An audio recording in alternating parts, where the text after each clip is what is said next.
नमस्कार, एक बार फिर से आप सभी का बहुत बहुत स्वागत है हमारे इस प्लेटफॉर्म पर। और आज हम बात करने वाले हैं कि कैसे यूएस का ये फैसला यूएस पर ही उल्टा पड़ रहा है और यूएस की इंटेलिजेंस ये कह रही है कि भाई ये जिस उद्देश्य से हमले किए गए ये वो उद्देश्य पूरा नहीं हो पाएगा, यानी कि ईरान में ये सत्ता परिवर्तन नहीं कर पाएंगे और उल्टा अब इसका खामियाजा यूएस को ही भुगतना पड़ेगा। यानी कि यूएस की स्ट्रैटेजी पूरी तरीके से फेल होती हुई दिखाई दे रही है and I will prove it. लेकिन कैसे, चलो आगे बातचीत करते हैं और डिटेल में इसके बारे में डिस्कशन कर लेते हैं। आप सभी को पता है कि भाई डोनाल्ड ट्रंप बहुत दिनों से कह रहे थे कि ईरान से कि आप परमाणु बम मत बनाइए, नहीं तो आपके ऊपर हमला कर देंगे। इसके लिए ये इजराइल के साथ मिलकर के क्या करते हैं, ईरान पर हमला कर देते हैं। इनको लगा था कि भाई हमला करेंगे, मामला शांत हो जाएगा, ये जवाबी हमला ईरान इतने दिनों तक नहीं कर पाएगा, ठीक है। लेकिन मामला थोड़ा सा उल्टा नजर आया और ये जो रिजीम चेंज की बात थी वो अनचेंज नजर आए, यानी कि सत्ता परिवर्तन नहीं हुआ वहां पर अभी भी। और इवन तो नए जो लीडर हैं वो भी यहां पर बन गए हैं और वहां की जो जनता है अब धीरे धीरे अपने नेशन के प्रति सिंपैथी और दिखाने लगी है। अब ये कैसे चेंजमेंट आया, क्या चीजें हुई, इसको भी हम जानेंगे। तो अब यूएस जो है वो लगातार इजराइल से बातचीत कर रहा है कि क्या किया जाए, क्योंकि अगर बीच में ये युद्ध बंद करते हैं तो माना जाएगा यूएस की हार हो रही है और डोनाल्ड ट्रंप हार शब्द सुनना बर्दाश्त नहीं करेंगे। तो इसीलिए कुछ आपको इनकी हिस्ट्री भी मैं दिखाती हूं कि अभी तक ये जो सोच करके बैठे थे कि हम हमला करेंगे ईरान पर, रिजीम चेंज हो जाएगी और देन इसके बाद हम जो भी अपना पपेट चाहे वहां पर बना देंगे, जैसे अभी तक ये एंशिएंट में करते आए हैं, जैसा इन्होंने अन्य देशों के साथ किया भी है। आप देखो यहां पर द गार्डियन में भी यही न्यूज निकली, ब्लूमबर्ग में ये न्यूज निकल करके आती है, साथ ही साथ जो राइटर्स है यहां पर भी ये न्यूज निकलती है कि यूएस इंटेलिजेंस, जो खुद यूएस का एक खुफिया जानकारी विभाग है, वो ये कह रहा है कि Iran government is not at risk और कोलैप्स। ना ही ईरान की गवर्नमेंट बहुत ज्यादा रिस्क में है और ना ही वो कोलैप्स होगी, क्योंकि जिस उद्देश्य से आपने काम शुरू किया था वो तो ये नहीं कर पा रहा है। अब देखिए बात देखते हैं यहाँ पर। तो अमेरिका और इजराइल लगातार 2 हफ्तों से ईरान में एयर स्ट्राइक कर रहे हैं। इसके बावजूद ईरान की सत्ता अभी भी काफी मजबूत स्थिति में है, उसके जल्द गिरने का कोई खतरा भी नहीं है। यहाँ तक कि यूएस ने कहा था अभी बीच में एक जो न्यूज निकली थी उसमें उन्होंने बोला था कि भाई हम जो है युद्ध खत्म कर देंगे, लेकिन ईरान की तरफ से क्या बयान आता है कि नहीं, अब तो युद्ध नहीं रुकने वाला और ये युद्ध अब तब तक जारी रहेगा जब तक हम अपने दुश्मनों को यहाँ पर मजा नहीं चखा देते हैं। ये बात अमेरिकी खुफिया एजेंसियों की रिपोर्ट से सामने आई है। इस मामले से जुड़े 3 सूत्रों में न्यूज एजेंसी राइटर्स ने इसकी जानकारी दी। अब देखिए, एक सूत्र के मुताबिक कई खुफिया रिपोर्टों में एक जैसा आकलन किया गया है कि ईरान की सरकार गिरने की स्थिति में बिल्कुल भी नहीं है और वे अभी भी देश की जनता पर कंट्रोल बनाए हुए हैं और अब तो देश की जनता खुद ही इनका सपोर्ट कर रही है। तो ये एक सबसे बड़ी चीज हो जाती है। लेकिन अब बात करेंगे कि कैसे इन्होंने यही हथकंडे अपना अपना करके पहले देशों में पूरा का पूरा पॉलिटिकल सिस्टम चेंज किया और वहां की सरकार गिराई है, जिसमें हमारे पड़ोसी देश शामिल हैं। शुरुआत करेंगे हम पाकिस्तान से। इमरान खान इनकी बात नहीं मानते हैं तो ये क्या करते हैं, अपना एक नया पपेट ला देते हैं पाकिस्तान में, जो कि है शहबाज शरीफ। यहां पर ये काम हुआ। इसके बाद बांग्लादेश में शेख हसीना कहती हैं हम सेंट मार्टिन द्वीप आपको नहीं देंगे। शेख हसीना ने खुल करके कहा कि हमारे यहाँ पर जो हमारे लोग हमारे खिलाफ खड़े हैं इसके पीछे यूएस का पूरा पूरा हाथ है, क्योंकि हमने यूएस की बात नहीं मानी, हम उनको सेंट मार्टिन द्वीप नहीं दे रहे हैं कि वो वहां पर अपना सैन्य अड्डा बनाए, इसलिए मेरी सरकार गिराई गई, जो कि सत्य था। और इनका एक नया पपेट यहां पर आ गया विच इज यूनुस। चलो और आगे देखो आप, ये बांग्लादेश में आप देखिएगा झंझट क्रांति जो कही जा रही थी, पूरा राष्ट्रपति भवन किस तरीके से उड़ा दिया गया। एंड दी ओली जो नहीं बचे डोनाल्ड ट्रंप से, यहां पर भी इनके नेपाल में भी यही झंझट आंदोलन जिसमें पूरा का पूरा यूएस का हाथ था, चलाया गया। एंड इसके बाद अब ये बारेन शाह बन करके तैयार हो गए यहाँ के नए पीएम, जो कि रैपर भी हैं और सिंगर भी हैं।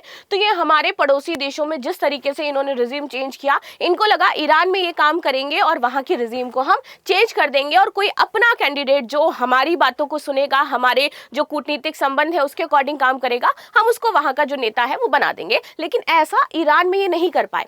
ऑल्दो ईरान में बहुत सारी दिक्कतें हैं, बच्चे, महिलाएं जब ये बम गिराते हैं, स्कूल पर जो बम गिराया गया वो सबसे ही दर्दनाक घटना थी। तो इसके बाद पूरी तरीके से स्थिति जो है काफी खराब रही, जबकि पहले ही दिन उन्होंने जो खेमेनी थे, यहाँ के जो मेन लीडर थे आयतुल्ला खेमेनी, इनकी भी डेथ हो गई हमले में। लेकिन फिर भी ईरान टिका रहा और ईरान जवाबी हमला करता रहा। और ये ईरान की पावर है कि ईरान झुकने का नाम नहीं ले रहा है।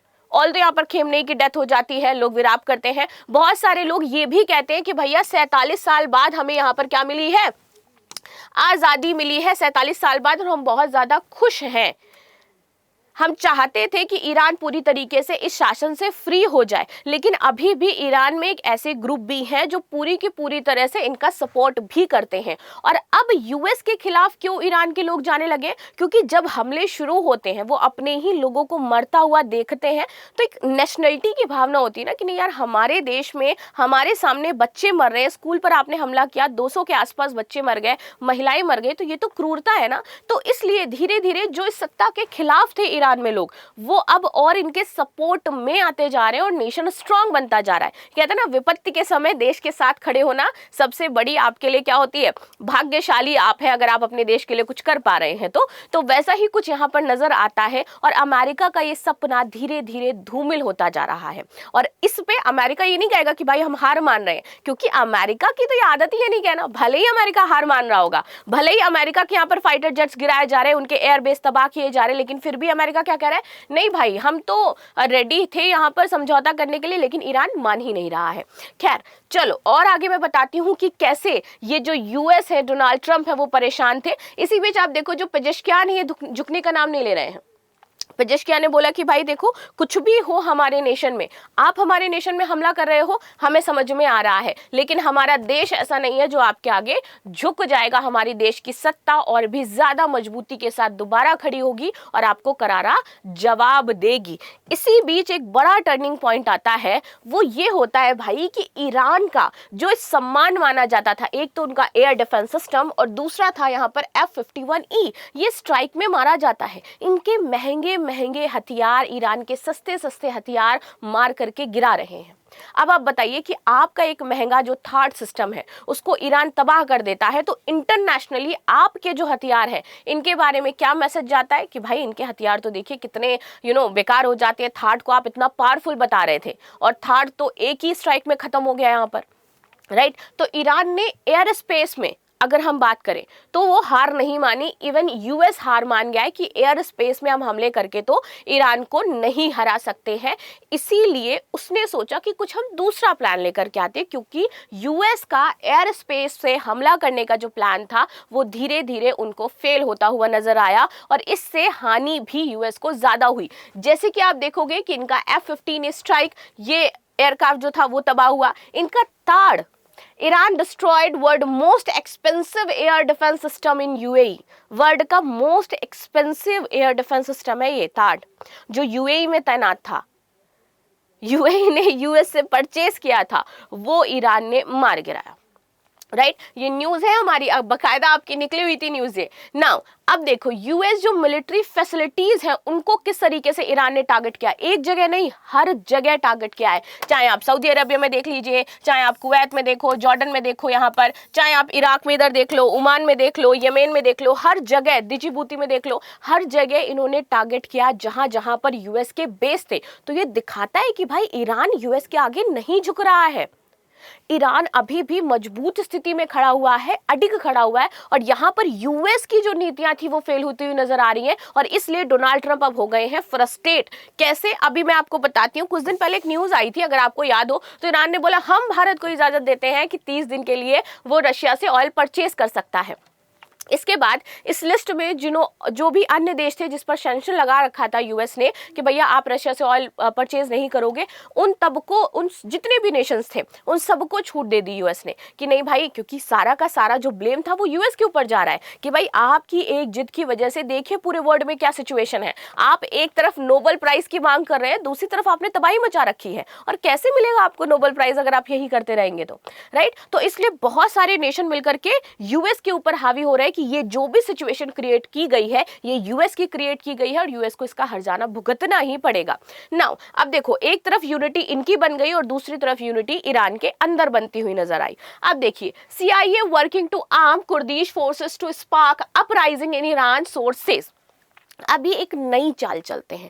होता क्या है, जब इनको ये नजर आया कि भाई हम जो वायु मार्ग है वहां से तो हम ईरान को नहीं हटा पा रहे हैं और ईरान को हम पराजित भी नहीं कर पा रहे, इवन जो ईरान है हमारे महंगे महंगे और जो हथियार है उनको भी समाप्त कर दे रहा है। तो ये और जो डोनाल्ड ट्रम्प जी हैं और जो इजराइल के नेतन्याहू हैं, ये मीटिंग करते हैं और कंटिन्यू इनकी मीटिंग इसी बीच चल भी रही है बहुत ज़्यादा, क्योंकि टेंशन का माहौल पूरे वर्ल्ड में बना हुआ है। ठीक है, तो दोनों ही ये तय करते हैं कि अब हमें क्या करना पड़ेगा, ईरान की धरती के अंदर ही वहां पर सेना भेज करके उसको पराजित करना होगा। लेकिन अब सेना भेजे कौन? इजराइल यूएस की इस बात के लिए रेडी नहीं है कि वो अपनी सेना, इजराइल अपनी सेना नहीं भेजना चाहता ईरान में, क्योंकि उनको भी पता है कि ईरान के जो सैनिक है वो पावरफुल है, ईरान के पास कुछ पावरफुल हथियार भी हैं जो अभी तक हमने शायद देखे भी नहीं है, और यूएस भी इस चीज के लिए अग्री नहीं है। तो इनको समझ में नहीं आता है कि भाई अगर हमें जमीनी सेना भेजनी है तो किसको भेजा जाए। तो दोनों ही मिलकर के प्लान बनाते हैं कि भैया हम कुर्दिश जो फोर्सेस हैं वो ईरान में भेजते हैं, ताकि वहां पर ईरान अपने हथियार डाल दे और वहां की सत्ता में परिवर्तन हो जाए। बट इनका ये प्लान भी यहां पर फेल हुआ। कैसे फेल हुआ ये भी बताऊंगी। देखिए, ईरानी कुर्द के पास लड़ने की ताकत नहीं है। क्यों भाई? तो देखो, हालांकि अमेरिकी खुफिया रिपोर्ट्स में यह शक जताया गया है कि ईरानी कुर्द समूह जो है वो लंबे समय तक ईरानी सुरक्षा बलों से लड़ने में सक्षम नहीं है, तो इन्होंने जो पासा फेंका कि ईरानी कुर्दों को भेज देते हैं ईरान में लड़ने के लिए, तो भाई वो भी तो इतने पावरफुल नहीं है, वो ज्यादा से ज्यादा 5 से 6 दिन तक लड़ाई कर सकते हैं, लेकिन इससे ज्यादा उनके पास ना रिसोर्सेज है ना हथियार है वहां पर लड़ने के लिए। तो अब देखो, लड़ने की क्षमता वो रखते ही नहीं है। 2 सूत्रों के मुताबिक उनके पास ना तो पर्याप्त हथियार है और ना ही पर्याप्त संख्या में उनके पास लड़ाके है। तो यानी कि आप जो जमीनी स्तर है वहां से भी फेल हो रहे हो, और जो हमारा क्या है एयर स्पेस है वहां से तो आप फेल हुए ही। सूत्रों के मुताबिक हाल के दिनों में ईरानी कुर्द समूह ने वॉशिंगटन में अमेरिकी अधिकारियों और सांसदों से हथियार तथा बख्तरबंद वाहन देने की मांग भी करी थी, लेकिन ट्रंप ने क्या कहा कि उन्होंने ईरानी कुर्द समूहों को ईरान में भेजने का विचार फिलहाल खारिज कर दिया है। खारिज करने के पीछे का कारण ही यही था कि भाई आपको रिसोर्स उपलब्ध कराने पड़ते, और सिर्फ अकेले आप रिसोर्स उपलब्ध नहीं करवा सकते थे, क्योंकि इजराइल यहां पर पीछे हट गया था। आपने देखा होगा एक वीडियो बहुत ज्यादा सोशल मीडिया पर वायरल हुआ था कि पूरा सीनेट बैठी हुई थी आई थिंक वहां पर, और डोनाल्ड ट्रंप भी बैठे हुए थे, और एक सैनिक विरोध कर रहा था कि भाई हम ईरान पे हमला नहीं करना चाहते हैं, हम सैनिक वहां पर जाकर के लड़ना नहीं चाहते, लेकिन हमें प्रेशराइज किया जा रहा है। नो वन वॉन्ट वॉर, उसका कहना था, उसके वर्ड यही थे कि वी डोंट वॉन्ट वॉर। लेकिन जो अमेरिका है वो वॉर चाहता है, कोई भी वॉर नहीं चाहता है, अमेरिका के एक भी जो नागरिक है वो वॉर नहीं चाहते, लेकिन आप जबरदस्ती वॉर कर रहे हैं। और इसी बीच वो गेट में अपना हाथ फंसाता है तो उसका हाथ वगैरह टूट जाता है। काफी उसके बाद ये वीडियो सोशल मीडिया पर वायरल होता है और बहुत ज्यादा कंट्रोवर्सी क्रिएट होती है यूएस को लेकर के, कि यूएस अपने ही सैनिकों को प्रेशराइज कर रहा है कि नहीं तुम्हें तो युद्ध लड़ना ही पड़ेगा। तो ये सोचिए कि यूएस अपने देश में भी अपने सैनिकों से हार रहा है, क्योंकि उसके सैनिक उसका सपोर्ट नहीं कर रहे हैं। तो किस तरीके से अभी यूएस डोनाल्ड ट्रंप की स्थिति बनी हुई है ये अब आपको समझ में आएगा। ठीक है, नाउ इसी बीच एक बड़ा जो झटका लगा यहां पर, आपने देखा रिलायंस डील साइन हुई यहां पर। ठीक है, और यूएस ने एक तरीके से दुनिया को ये दिखाना चाहा कि भाई इस युद्ध के समय में भी इंडिया अमेरिका के साथ है। बट इसी बीच हमारे यहाँ के जो मंत्री हैं, विदेश मंत्री हैं, जाते हैं विक्रम मिस्त्री, बातचीत करते हैं और वहाँ का हालचाल लेते हैं, और ये कहा जाता है कि भाई हम आपके साथ सद्भावना रखते हैं और कोई भी ऐसी अगर हरकत होगी तो वो बर्दाश्त नहीं करी जाएगी। यानी कि डायरेक्टली इंडिया ने सपोर्ट दिखाया ईरान की तरफ, बातचीत करी थी। नाउ राष्ट्रीय खुफिया एजेंसी जिसकी हम बार बार बात कर रहे हैं, जिसके द्वारा ये कहा गया है, वो कौन हो जाती? तो भाई 1971 में ये स्थापित की गई थी, जो राष्ट्रीय खुफिया निदेशक को रिपोर्ट करती है। ये संयुक्त राज्य अमेरिका की खुफिया समुदाय के और साथ ही साथ अमेरिका के जो नीति निर्माता है इनके बीच में एक सेतु का काम करती है कि आपको जो पॉलिसीज बनानी है हम आपको खुफिया जानकारी देंगे, उसके अकॉर्डिंग आप काम करते रहिए एंड देन पॉलिसी बनाते रहिए। बहुत ही पावरफुल मानी जाती है ये। और इसके अगर यहां से खबर आ रहे हैं, यहां से सूत्रों से आपको पता चला है, तो इट मीन्स ये 110% सत्य है कि भैया इस पूरे वॉर में यूएस नहीं कहेगा कि वो हार रहा है, उसके घुटने एक तरफ जमीन की तरफ घुसते जा रहे हैं, लेकिन धीरे धीरे यूएस की सिचुएशन जरूर ऐसी होती जा रही है। और इसके पीछे के जितने भी मैंने कारण थे वो आपको यहां पर बताए हैं कि क्यों ऐसा हो रहा है और कैसे जो ईरान का पासा था वो पूरी तरीके से पलट चुका है, कि उसके ही पक्ष में है। भाई ऐसे नहीं है कि उसके पक्ष से कुछ भी चीजें गई हैं। इवन जो अमेरिका ने सोचा था करने का कि वो पूरा रिजीम चेंज कर देंगे, वो सत्ता परिवर्तन नहीं कर पाए वहां पर। उनको लगा था ज्यादा से ज्यादा 10-15 दिन होगा, ईरान अपने हथियार डाल देगा और समर्पण कर देगा, हम वहां पर अपनी सत्ता बना लेंगे, बट ये पॉसिबल नहीं हो पाया। नाउ आगे बात करते हैं तो खुफिया रिपोर्टों के मुताबिक 28 फरवरी को अमेरिका और इजराइल के हमले के पहले ही दिन ईरान के सुप्रीम लीडर आयतुल्लाह अली खamenei की मौत हो गई थी। लेकिन इसके बावजूद वहां की जो धार्मिक नेतृत्व वाली वाली व्यवस्था है वो अभी भी एकजुट बनी हुई है। ठीक है, इजराइल के एक सीनियर अधिकारी ने भी राइटर्स से कहा कि सीक्रेट मीटिंग्स में यही बात निकल करके सामने आई है कि फिलहाल ईरान की मौजूदा सरकार को गिरने की कोई संभावना नहीं है। सूत्रों में यह भी कहा कि जमीन पर हालात बहुत तेजी से बदल रहे हैं और आने वाले समय में ईरान के अंदर की स्थिति अलग दिशा में जा सकती है और ईरान आपको शायद और भी ज्यादा मजबूती से खड़ा हुआ दिखाई देगा। फिलहाल वहां पर नए लीडर बना दिए गए हैं जिनका नाम है मुस्तफा खamenei। तो आप सभी को पता ही होगा कि मुस्तफा खamenei ने हाल ही में एक बहुत ही बड़ा बयान जारी किया था और उन्होंने बोला था कि हम युद्ध नहीं रोकेंगे। इवन यूएस ने बोला था कि हाँ हम रेडी हैं, हम युद्ध को समाप्त कर देंगे, बस ईरान हमारी ये शर्तें मान ले। लेकिन इनका जो मुस्तफा खamenei है, इनके हवाले से ये रिपोर्ट आई कि भाई देखो हम युद्ध नहीं रोकने वाले हैं क्योंकि आपने एक तो हमारे लीडर को मारा है, दूसरा ये अब हमारे अस्तित्व का सवाल है। ये जो लड़ाई है ना हमारे लिए, ये अस्तित्व की लड़ाई है और जब बात अस्तित्व पे आती है तो इंसान अपना 100% देता है। जैसे वैसे ही यहाँ पर हो रहा है कि ये हमारे अस्तित्व की लड़ाई है, ईरान के अस्तित्व की लड़ाई है। अब जब तक हम अपने दुश्मन को मुंह तोड़ जवाब नहीं दे देंगे तब तक ये युद्ध नहीं बंद होने वाला है। अगर बंद करना है तो आप घुटने टेको, हम नहीं रेडी है टेकने के लिए। तो ये बात है। अब आप बताइए कि भैया इसमें क्या होना चाहिए और क्या सारी चीजें हैं। Trump says Iran war to end soon as Israel claims no time limit.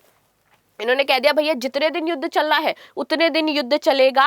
आप जो कह रहे हो ना कि हम युद्ध को समाप्त करेंगे या फिर इतने दिनों में खत्म हो जाएगा, तो अब ऐसा नहीं है क्योंकि अब हमारे पास नए लीडर भी हैं और नए लीडर के हवाले से भी आ गया है कि भैया हम तो करने वाले हैं जो हमें करना है। अब आप बताइए कि ये इतना सब कुछ जो यूएस ने क्रिएट किया और वो ईरान की सरकार नहीं गिरा पा रहा है, तो अभी जो जियोपॉलिटिकल सिनेरियो फ्यूचर में 1-2 महीने में क्रिएट होने वाला है, इसमें आप यूएस को कहां देख रहे हो? क्योंकि यूएस की साख कहीं ना कहीं गिरती हुई तो जरूर नजर आ रही है। बाकी आपकी क्या राय इसको लेकर के जरूर बताइएगा और आप किसके समर्थन में हैं ये भी मुझे अवश्य बताइएगा। मिलते हैं नेक्स्ट क्लास में, तब तक के लिए धन्यवाद। बाकी आप सभी की क्या राय है please let me do in the comment section. Thank you so much.